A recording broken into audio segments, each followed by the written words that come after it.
Muy bien, ahora estamos con Iván La Negra, secretario general de Transparencia, así como miembro de Coalición Ciudadana, a quien damos la bienvenida al vuelo. ¿Qué tal, Iván? ¿Cómo estás? ¿Cómo estás, Raúl? Muy buenas tardes. Gracias por la invitación.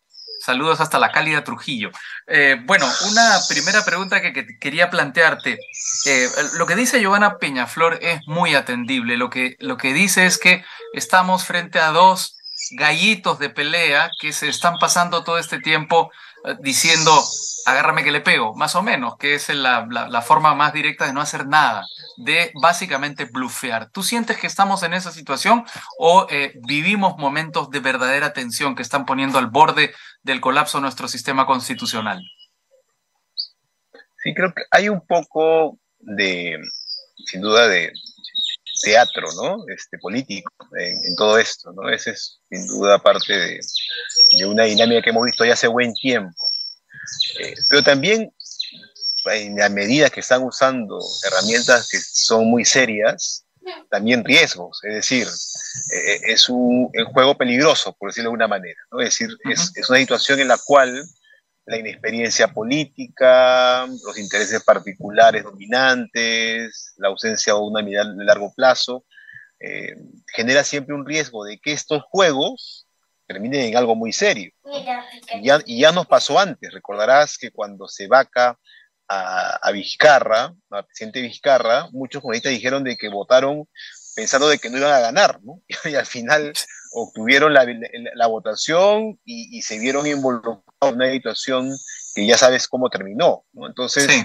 creo que ese es el principal problema de esta situación. Y además todo eso ocurriendo de espaldas a la agenda pública, ¿no? Que anda por otros lados, ¿no? Y que no, pues, está para nada ligada a esta discusión que vemos entre Ejecutivo y Parlamento.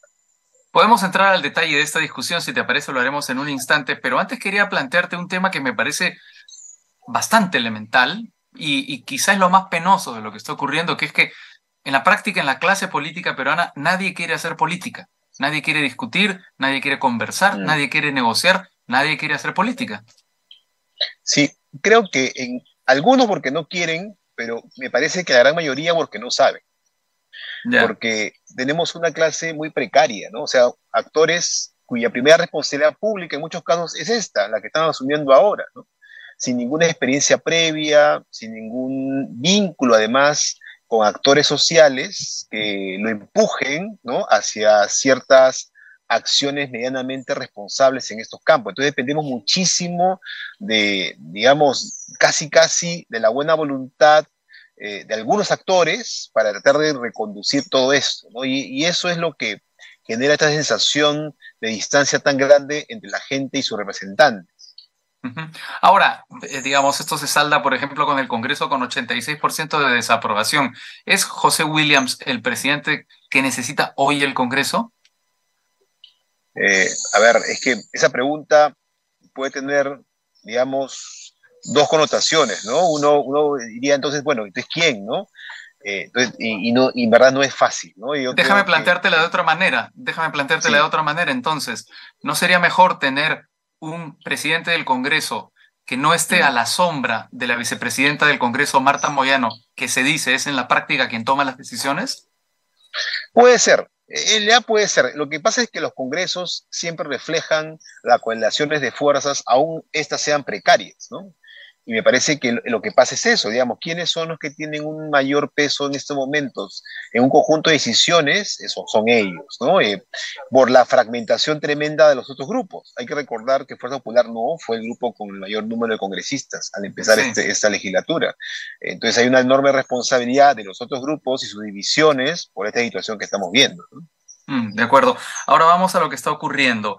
El Congreso ha acudido al Tribunal Constitucional, ha planteado una demanda competencial por la amenaza de cierre de parte del Ejecutivo. ¿Esta amenaza es real o es parte, digamos, de esta estrategia de bluff, de matonería sin fondo que estamos viendo? Bueno, más allá de hablar de amenaza, yo digo que es una situación real, porque hay un momento formal que tiene un conjunto de elementos que me parece dan suficiente argumento al Congreso para presentar una demanda competencial. Me parece que Sí. más allá de que si hace la discusión, si es una amenaza o no es una amenaza, o las intenciones, los hechos son que si hay un problema, que es mejor se resuelva a través de una decisión del Tribunal Constitucional. Y me parece además que ese es el Un camino tercero imparcial, digamos. exactamente, que además le brinde a la ciudadanía la tranquilidad de que ninguno de los dos está tomando algo así como por las manos, ¿no? El poder, sino más bien que está dirigiendo al camino que está establecido en la Constitución. Sí, o más bien que ha interpretado arbitrariamente la ley, que es lo que estamos viendo, ¿no? Por una parte vemos al Congreso que quiere acusar por traición a la patria a Pedro Castillo, y por otra parte Sí. vemos al gobierno que interpreta de la manera más radicalmente arbitraria una ley en el sentido directamente contrario a lo que dice la propia ley. Me refiero a la ley de la confianza. Aunque por lo menos respecto a esta situación que estás contando, hay que decir que la responsabilidad de inicio es del gobierno, porque esto no ha surgido del Congreso, esto ha salido del gobierno, ¿no? Sí. Y más bien, en este caso puntual, me parece que lo que ha hecho el Congreso es lo mejor, ¿no? Evitar entrar en una disputa, ¿no? Digamos, de cuestión puramente política y decir, no, mejor vayamos al camino que la Constitución ofrece y hagamos que sea un tercero, y además el encargado de esta tarea, el que defina esta situación. Cuando dices que esto lo inició el gobierno, ¿te refieres a las actitudes de Aníbal Torres, digamos, presentando la confianza y luego interpretando arbitrariamente este rechazo de parte de la mesa directiva de la confianza? ¿O te refieres a la estrategia de defensa del Ejecutivo desde el momento en el que la Fiscalía de la Nación empezó a investigar al presidente Castillo y empezó a levantar toda la mugre que había debajo de la alfombra? Sí, aunque son dos cosas diferentes, desde luego están Pero están ligadas, ¿no? Yo creo que están claramente ambas. ligadas. Están ligadas, sí, es cierto, están ligadas, pero respecto al caso puntual de la cuestión de confianza, además hay que recordar que todo esto mostró un nivel de improvisación tremendo, ¿no? Porque recordarás que primero se habló de una ley y luego se saca otra ley después porque la primera no funcionó y es de un nivel digamos, de falta de seriedad en plantear las cosas de una manera adecuada, pues evidente, ¿no? Ahora, que eso esté ligado a los otros problemas judiciales del gobierno, pues evidentemente también hay elementos que nos dicen que ese vínculo existe sin duda, ¿no? Y como digo, esto no quita las responsabilidades que tenga el Congreso en gran parte de lo que vivimos como crisis general, pero respecto a este tema puntual, claramente el gobierno es el que tiene la responsabilidad mayor, ¿no? ¿Tanto así que ha incurrido en infracción constitucional como lo está planteando la congresista Chirinos? Es un tema que creo que con la demanda competencial va a quedar muy claro. Desde luego, yo tengo, pues, ¿no? Escucho muchos colegas que ya lo dicen con mucha claridad.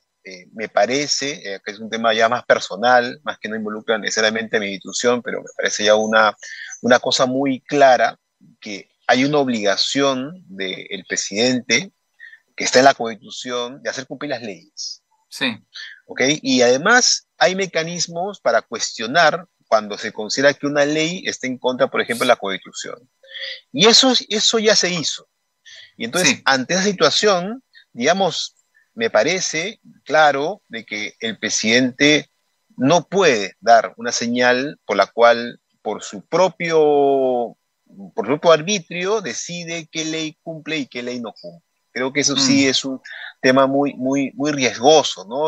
Porque además la propia Constitución le da como un encargo directo al presidente hacer cumplir las leyes. Creo que es una garantía básica, porque si no en el futuro entramos en un campo en el cual el presidente decide, mira, esta ley me parece que sí se puede aplicar y esta ley me parece que no porque no la veo condicional. Mira, ese es muy peligroso, ¿no? Porque nos abre un camino de incertidumbre tremendo para el futuro. Ahora, desde lejos, los miembros de la misión especial de la OEA observan, supongo que con estupor, el manicomio que han dejado a sus espaldas. Bueno, si recordarás, apenas marcharon, ¿no? Lanzaron un comunicado donde pedían dialogar y pedían que las partes llegaran a un entendimiento, y lo primero que ha ocurrido es todo lo contrario. Bueno, pero entonces, no es solo eso, sino que además el presidente del Poder Judicial, la presidenta del Poder Judicial, planteó la convocatoria del Consejo de Estado. Nadie le ha hecho caso, es decir, nadie se quiere sentar a conversar.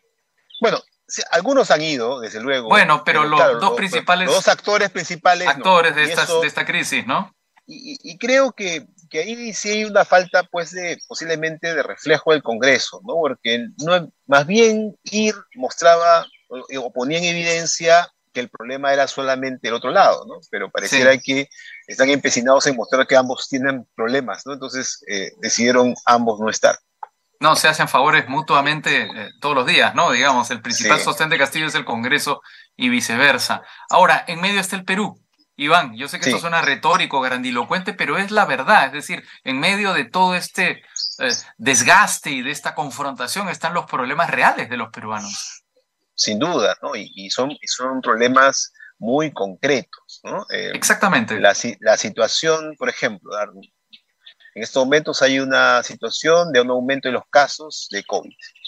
Hay una alerta vinculada con la llegada de la gripe aviar y tenemos que tomar medidas para evitar que eso salte a las granjas de aves y genere un problema muy serio, ¿no? Que puede inclusive afectar el bienestar y la alimentación de muchas familias. Bueno, esas son las prioridades, pero eso en lugar de estar con enfocados, ¿no? Con las autoridades dando, digamos, demostrando liderazgo en estos temas, estamos en esta otra discusión. ¿No? Y Mm. ya no menciono los otros temas que ya son como digamos, el elenco permanente de nuestros problemas, ¿no? La inseguridad, los problemas del empleo, etcétera, que son asuntos que, pues, ni qué decir. Mira, fíjate que el Congreso, acá vayamos ya al Congreso, tiene una enorme responsabilidad de poner en riesgo un principio básico que nos ha permitido tener cierta estabilidad a pesar de todos los problemas, que es el equilibrio en el presupuesto.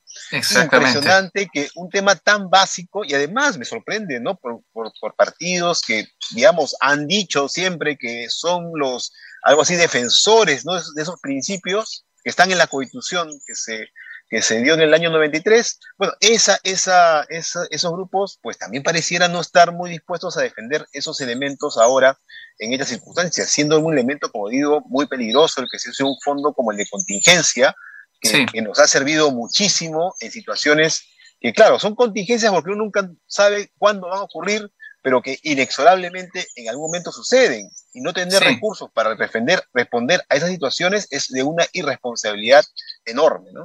Sí, de todas maneras, digamos, entramos a una discusión distinta porque el presupuesto no se llega a ejecutar al 100%. Entonces habría que Sí, concentrarnos primero en la ejecución del presupuesto antes de empezar por a ejemplo, arrancar otro fondo, por ¿no? ejemplo, por Sí, ejemplo. sí, sí. Sí, y además también es tema de garantizar una ejecución libre de corrupción y además una ejecución en temas que realmente valgan la pena, ¿no? Porque también Sí, de gran parte acuerdo. del problema es gastos en cosas que no son necesariamente las necesidades inmediatas a atender.